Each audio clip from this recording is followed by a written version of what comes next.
Am I the jerk for living with my parents at 30? When was the last time someone made you feel like a complete failure?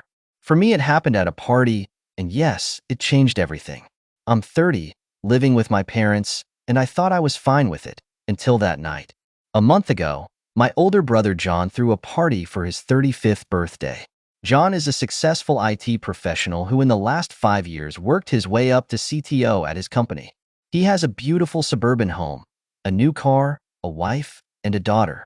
His life always seemed ideal to me, though John would occasionally remind me that every family needs someone creative. At the party, I tried to stay in the background because everything happening there felt foreign to me. John and his friends were talking about mortgages, renovations, investments, kids. I sat in the corner with a beer, listening as their conversations grew louder and livelier. Just as I was about to slip away unnoticed, I bumped into one of John's friends who had clearly had too much whiskey. "Michael, you're the designer John's always talking about, right?" he asked with a wide grin. Yeah, I said, trying not to sound annoyed. "Cool. So, where do you live?" "With my parents," I said calmly. But in that moment, I felt the weight of all the eyes that suddenly turned toward me. The chatter around the table began to die down. Someone let out an awkward chuckle. "Well, at least it's economical," another said, as if trying to ease the tension. I saw John shake his head and look away.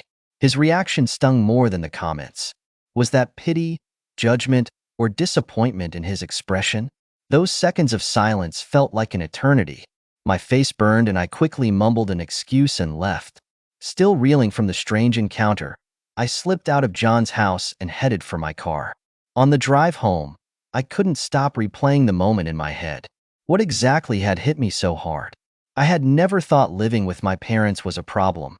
In fact, I always considered it convenient and practical. So why did it suddenly feel like a failure? When I got home, the house was dark. Mom was already asleep, and Dad was reading a newspaper in the kitchen. "How was John's party?" he asked, peering over his glasses. "Fine," I muttered as I walked past him. That night marked the beginning of something new.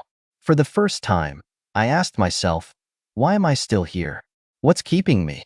The answers seemed obvious, but the more I thought about it, the more complicated they became.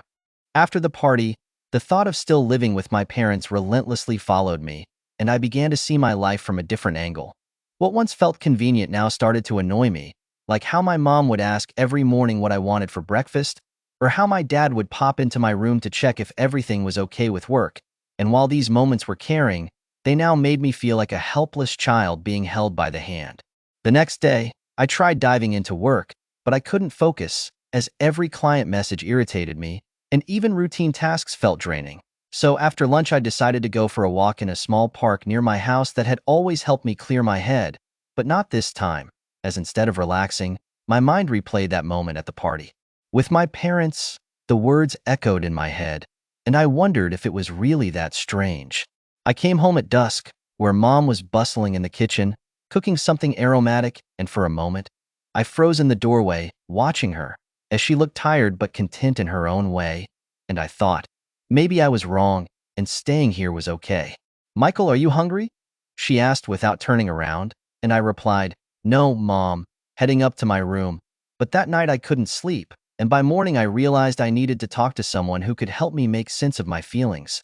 So I reached out to my best friend Eric, the only person who always told me the truth, no matter how hard it was to hear. We met at a cafe where we used to chat about everything, from movies to work, but this time, the conversation was more serious. "So, what's with the long face?" Eric asked, leaning back in his chair, and I replied, "I'm 30 years old, and I still live with my parents," bracing myself for a laugh or a sarcastic remark. But he surprised me, saying, "And? Is that a problem?" I told him about the party, the stares, and how those looks made me feel worthless.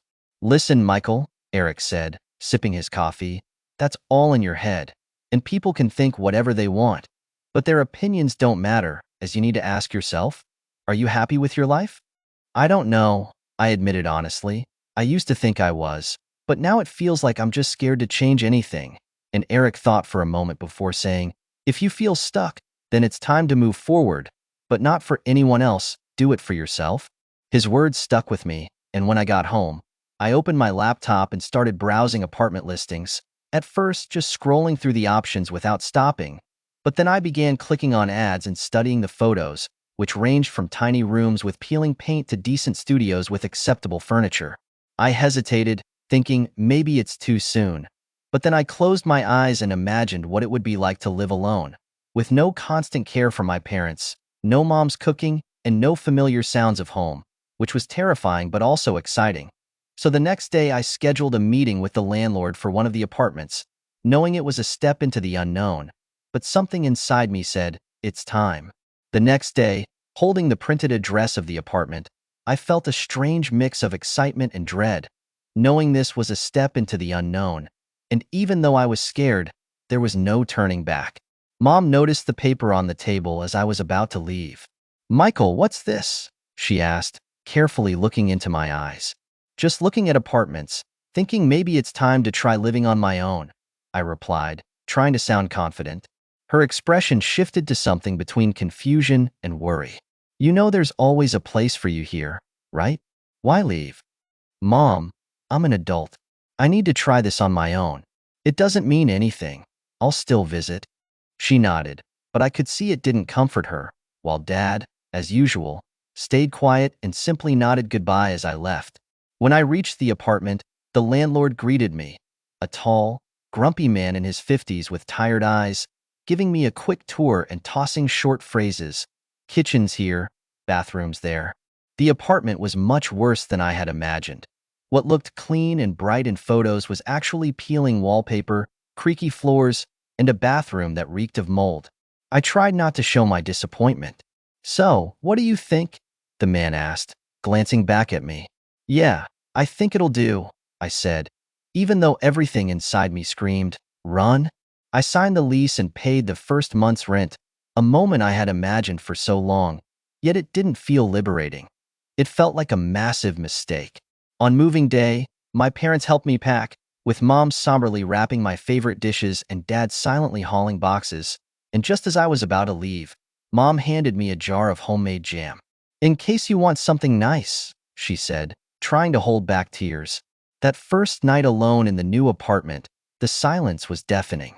Sitting on the floor surrounded by boxes, staring out the window, I felt my insides churn. This was my first evening in my own place, but it didn't feel like home. The first week was filled with adjusting to the basics. Cooking wasn't as simple as I thought, nor was cleaning, doing laundry, or keeping track of bills, and it all hit me like a storm. But the real challenge wasn't the chores, it was the emptiness. Every evening after work, I realized there was no warmth to return to. No Mom's baking, no Dad's jokes at dinner.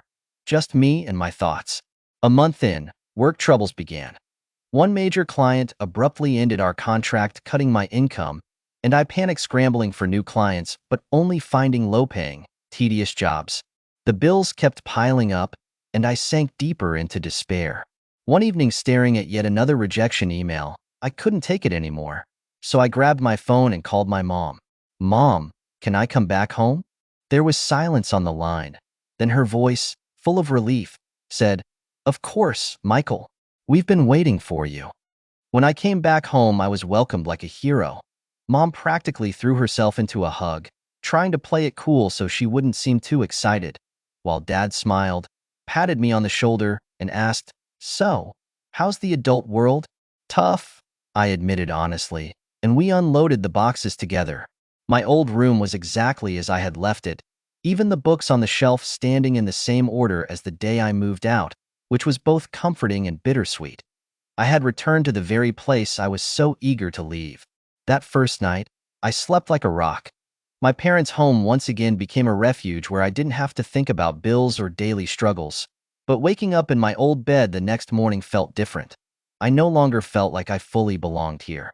At breakfast, Mom made my favorite omelet as if nothing had changed, and as the three of us sat in the kitchen talking, I felt an odd sense of relief. "You'll do better next time," Dad suddenly said when I mentioned how hard it had been living on my own. "Next time?" I asked, raising an eyebrow. "Of course," he nodded. "You've already taken the first step. It's just not all at once." His words stuck with me. It felt strange, as though I had come back not to stay but to catch my breath. A couple of weeks went by, and life settled back into its usual rhythm, but I wasn't the same person who had left this house. I realized that independence isn't a single decision but a series of small steps, each one significant.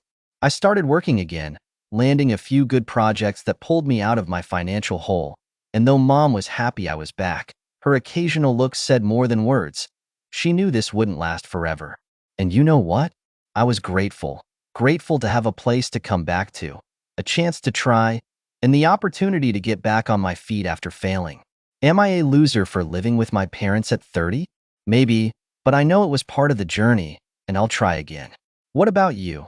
Do you think it's wrong to make mistakes if they give you a chance to start over? Share your thoughts in the comments. I'd love to hear them.